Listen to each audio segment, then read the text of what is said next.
Hi.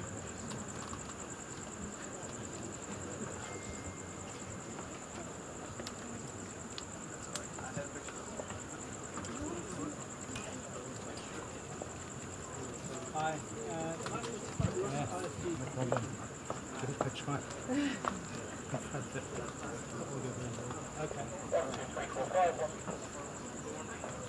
okay, got it. That's fine.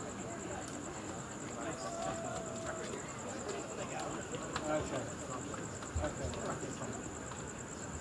Today it's just that they were not streaming at the time, so I can get it back.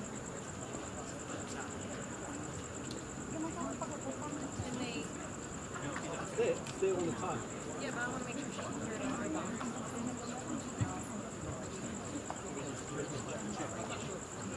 Just wondering if once it comes in. I'm going to go back to the Dead? I just want to start. I just wait for the all the way closer so I can start it and I'll go to my blood. What's up? Thanks. Waiting. Dita, so nice to meet you.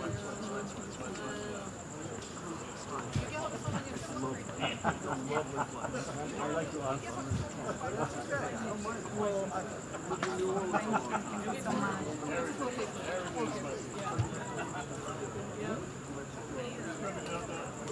Yes, it did. Yes. Wally Santana. So much. How are you? Good. Awesome. Yeah, stay right there. Absolutely.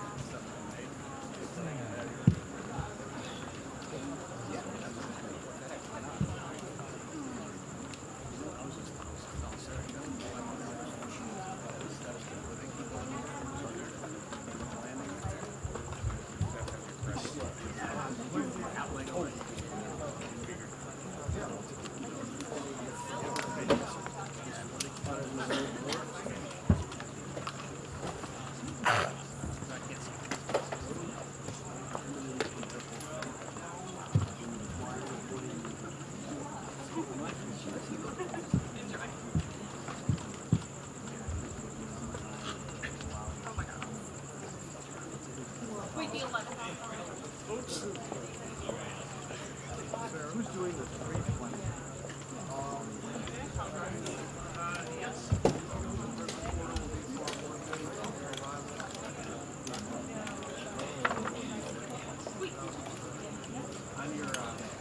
We got the TV and still.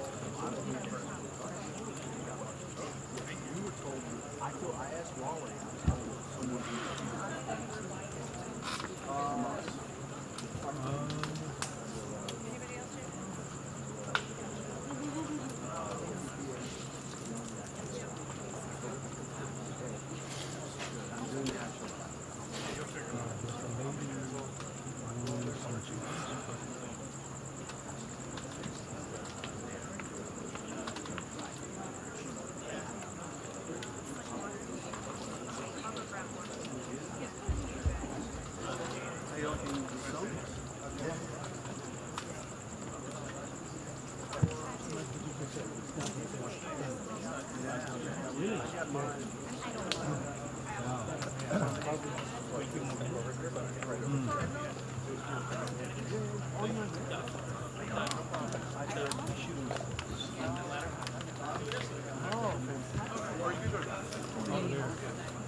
Probably not.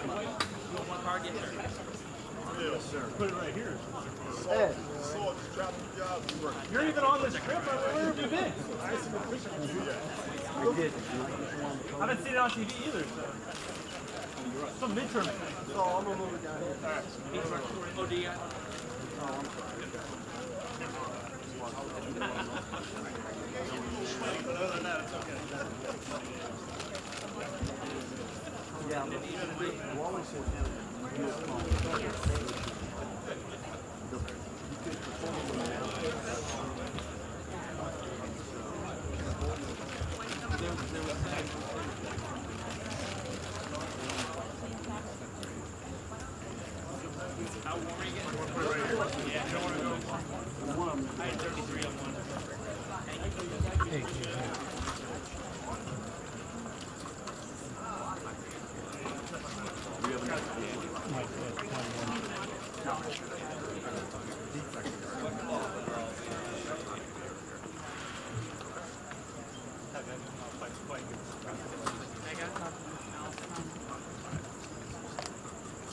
Mega, Allison, put the hold on. The guy right there calling you. Nate Alex. Or yeah. Hey, how are you? Yeah. Oh, nice to meet you.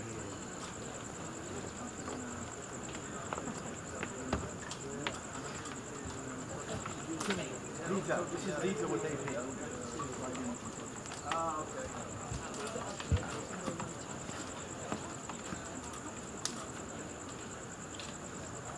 Everybody else?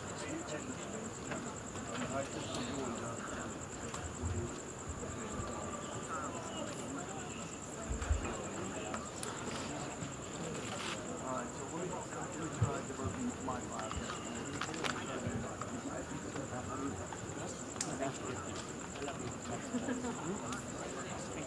Thank you, ma'am.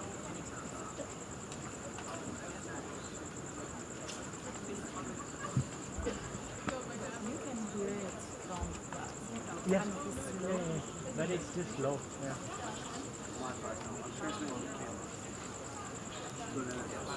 Hello. What? What? Somebody wanted to do it? Okay. Alright. Thank you. Well, it was working great. No, that's You mean I guess we could send another still. no, like it. I think that's the white. Yeah. Yes, ma'am. Yes. Thank you, ma'am. Yeah. I was told it's like 10 o'clock. Yeah.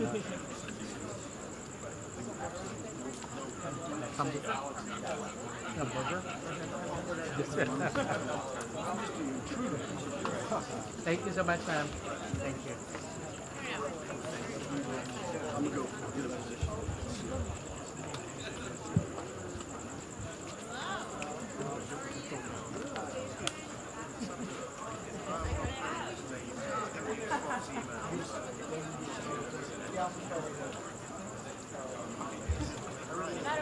No matter what method. Test, test, 1, 2, 3, 4. Audio test, mic test, 1, 2, 3, 4. Hey, hey.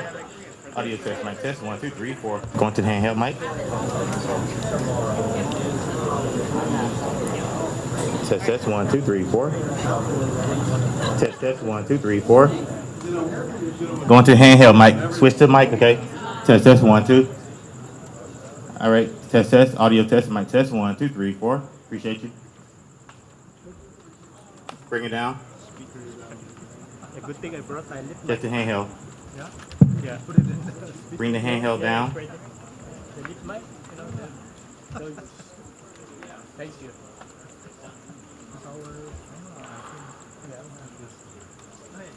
Yeah. It's enough booster. Okay. You hearing it, Celia?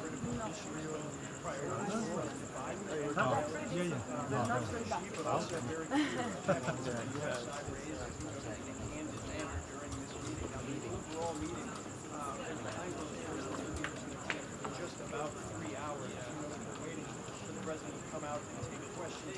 In that readout, the president spoke candidly and directly for the readout about a series of issues, human rights issues, including U.S. objections, what was framed as more aggressive behavior when it comes to Taiwan and even the Taiwan Strait specifically. But there were also areas laid out that I think are critical given the low state of affairs when it comes to this bilateral relationship, including the idea that both leaders decided that their senior officials needed to power to open up lines of communication. That's something the larger group first years of Biden's time in office, also detailing areas that they think they can work together. Perhaps notably at the bottom of the statement, the issue of Ukraine, where this frame President Xi's reference point where he stands on the overall issue of Ukraine. He did say there was an agreement that nuclear weapons cannot be used, nuclear weapons should not be used in Ukraine. Obviously, this is a threat to the president. So we'll have to see how the president frames what he's willing to carry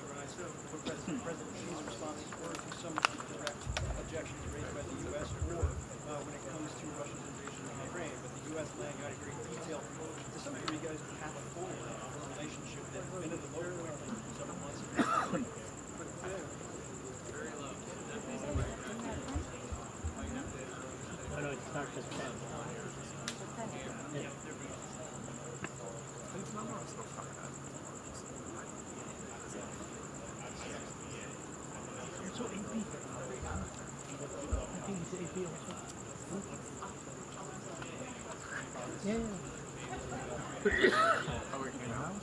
Like, you know, in-house. Probably. The guy there with the white hair, JP. Yeah. He has a API. My friend, are you AP? Oh, I see it. Oh, sorry. You're with. What? Are you with? I'm from Russia. Russian uses How do I say? Forgot how to say I love you.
Check-in with Peter. Knowledge, we did that second.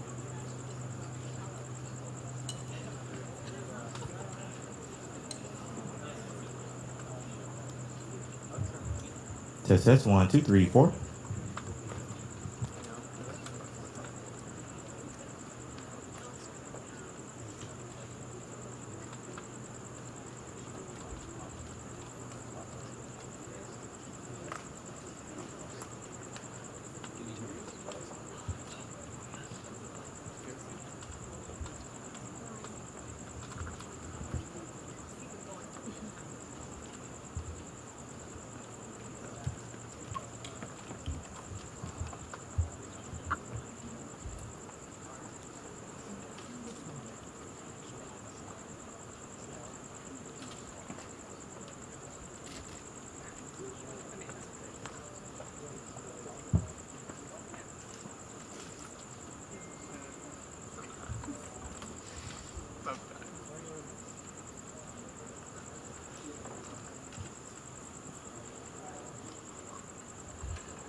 Everyone was at the ABC school at the President Biden press conference in Bali. We still have no update on timing. No update on timing right now. 1, 2, 3, 4, 5, 6, 7, 8, 9, 10. Let's see what Yeah, but right in front of me, it'll shake. Yeah, that's what I'm saying. I don't mind. Keep it right there.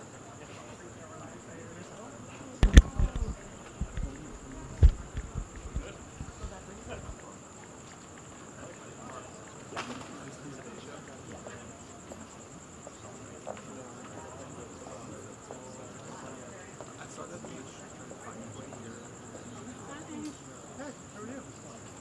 No, not Hillary.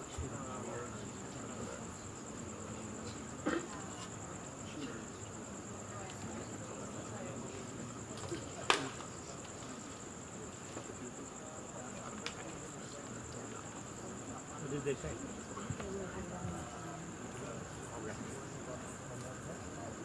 One more. I can think. This side. Yeah, not gonna lie. Oh, I think this place is built like thing, but it's like it was built where flies from all the village. So there's like they have like Hey, Johnson. How about the one here? You also have, but it's low, right? There it is. Oh, let me do that.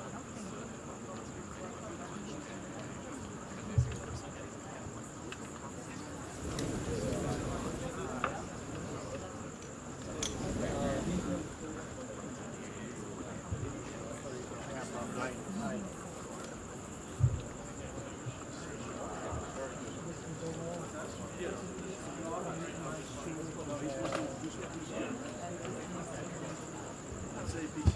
No, about the mic. I'm on mic. ask for a lid. Yeah, yeah. So which one? Which cable is this? Channel one. Channel 1, yeah. Yeah, I'm on mic. Yeah, my setup is mic. I think you want a small camera, I can plug it. For the big camera, it's fine. But you're online, you're online, online. Mic. Oh, okay. It's mic, not light. Okay, thank you. Yeah, yeah. Yes, sir.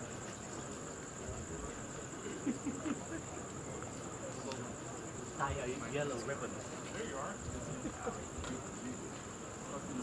Yeah, put it on mic. Yeah, yeah. It will be a little bit low. You know. Same thing as what we have here.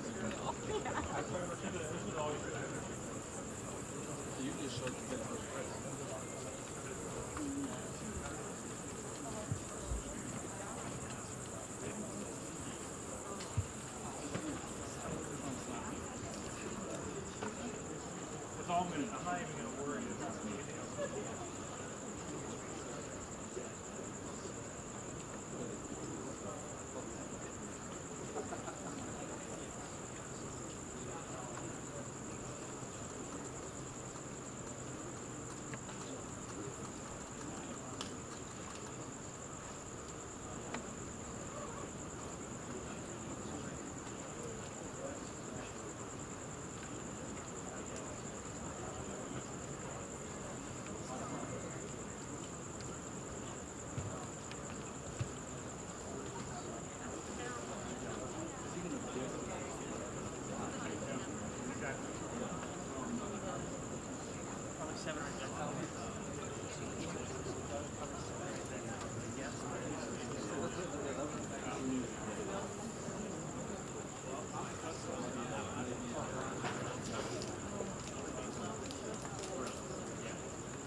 Here.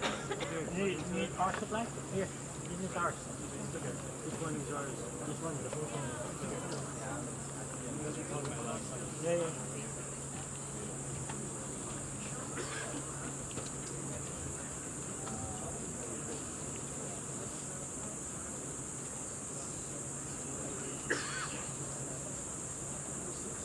Okay, Ian is doing it.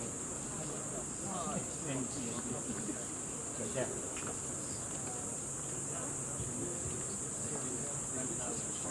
Oh.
What we saw was the strength and resilience of American democracy. We saw it in action.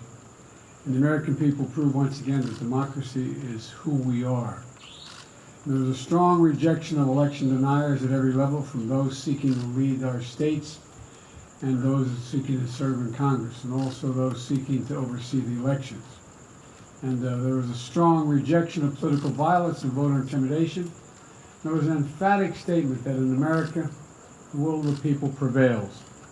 I've traveled this week, and it's been clear just how closely the world and our allies and our competitors as well have been following our elections at home. Excuse me, I'm a little cold. And what these elections showed is that there's a deep and unwavering commitment in America to preserving and protecting and defending democracy. Now, let me speak briefly about our agenda over the past few days in Egypt and in Cambodia and here in Indonesia. In this moment of great global challenges, from global inflation to the climate crisis to Russia's brutal war against Ukraine, we're bringing together the broadest possible coalition of partners to deliver results. At COP27 in Egypt, I made it clear that thanks to the bold agenda of our administration, we've pursued from day one to tackle the climate crisis and advance energy and security at home and around the world. The United States will meet our emissions targets under the Paris Agreement. And we're going to keep working with our partners to support the most vulnerable countries in building resilience to climate impacts and to align global ambition with the 1.5 degrees Celsius goal while supercharging our clean energy transition.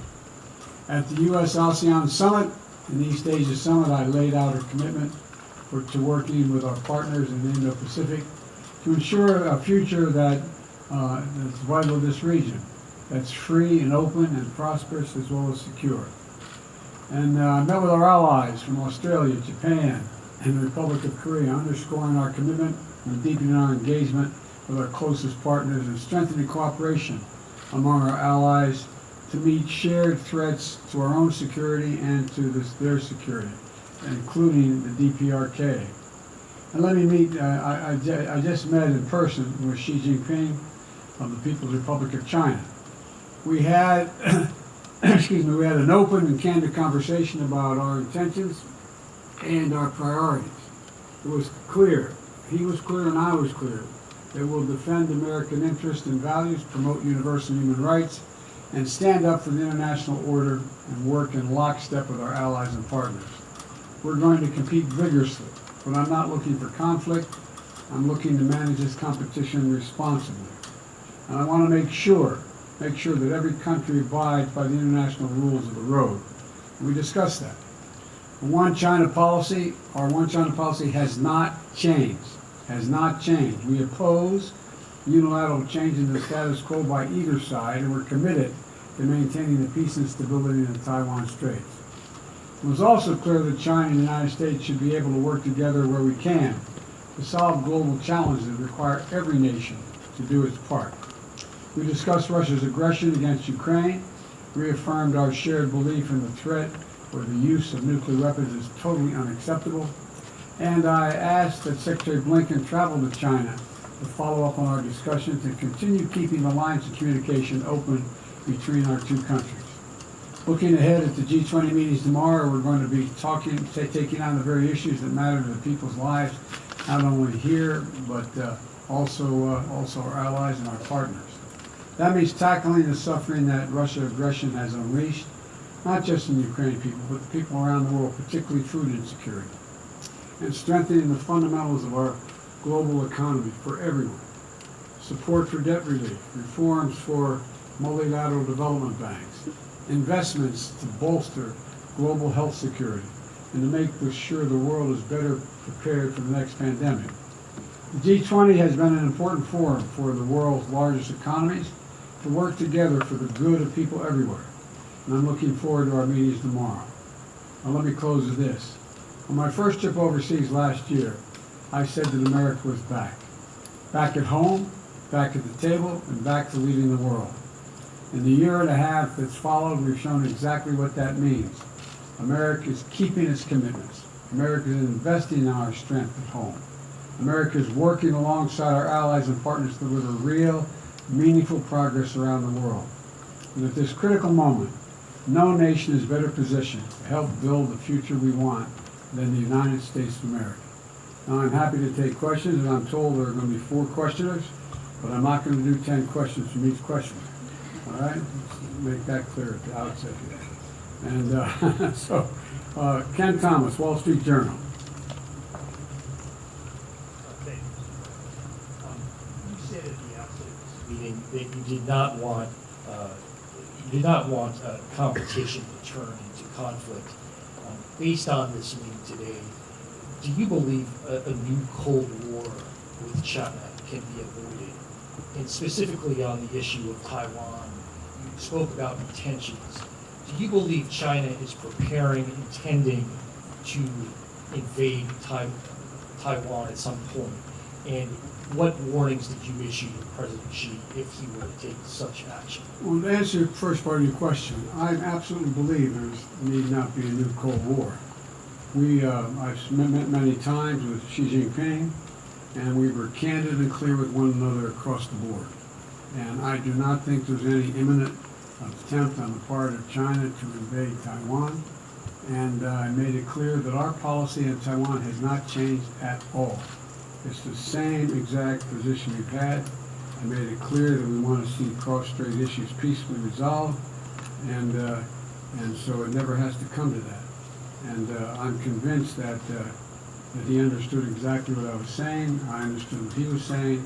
And look, I think the United States is better prepared than any country in the world, economically and politically, to deal with the changing circumstances around the world. And I think that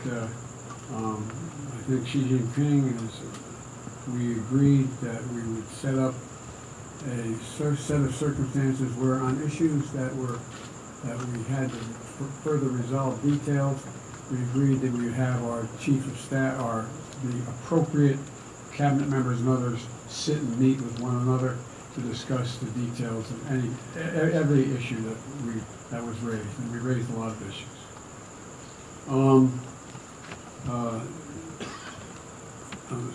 Sung Kim, Associated Press.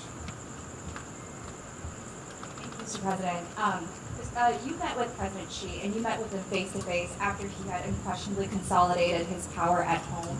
So now that you've met with him face-to-face, how do you assess his sort of posture towards the United States now? And did you find him personally to be more confrontational or more conciliatory and willing to compromise? Neither and yes. Yes, I didn't find him more confrontational and more conciliatory. I found him the way he's always been, direct and straightforward. And do I think he's willing to compromise on various issues? Yes. I think he understands that, look, I think, how can I say this tactfully? I think the election held in the United States, which still leaves a little bit uncertain, has sent a very strong message around the world that the United States is ready to play. The United States is, the Republicans who survived, along with the Democrats, are of the view that we're going to stay fully engaged in the world and that we, in fact, know what we're about. And so I don't get any sense that there's more or less confrontation. We were very blunt with one another about places where we disagreed or where we were uncertain of each other's position, and we agreed we'd set up, as we did, mechanisms whereby we would meet in detail with the key people in each of our administrations to discuss how we could resolve them. Or if they weren't resolved, on what basis were they not resolved? Sebastian Smith, the AFP. Thank you very much, Mr. President.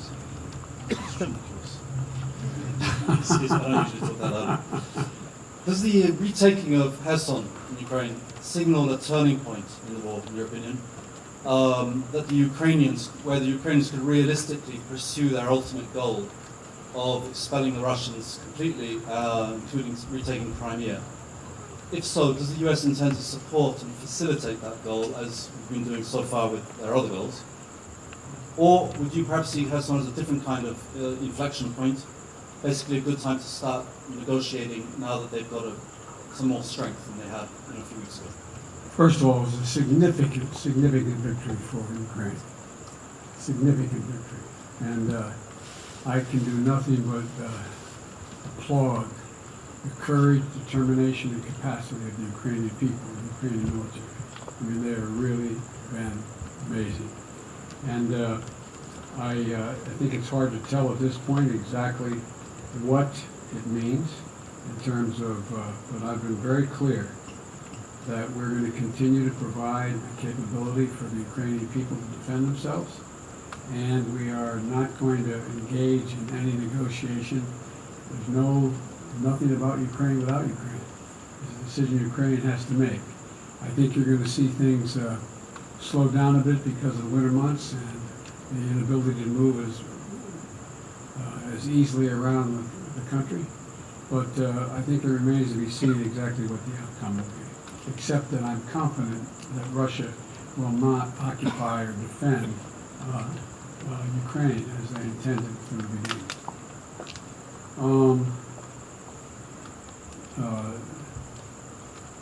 I can't have trouble reading this.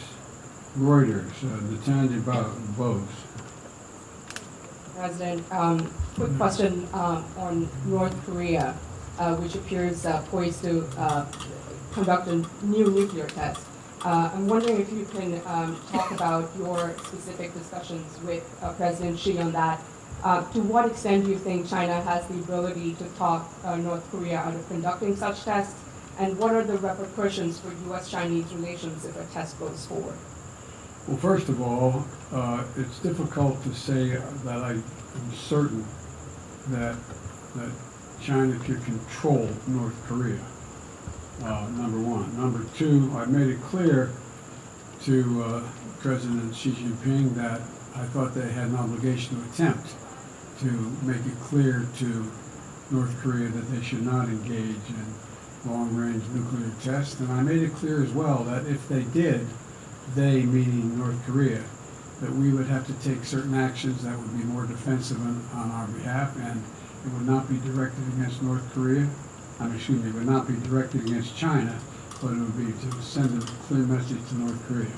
We are going to defend our allies as well as American soil and American capacity. And so, but I do not think that it's difficult to determine whether or not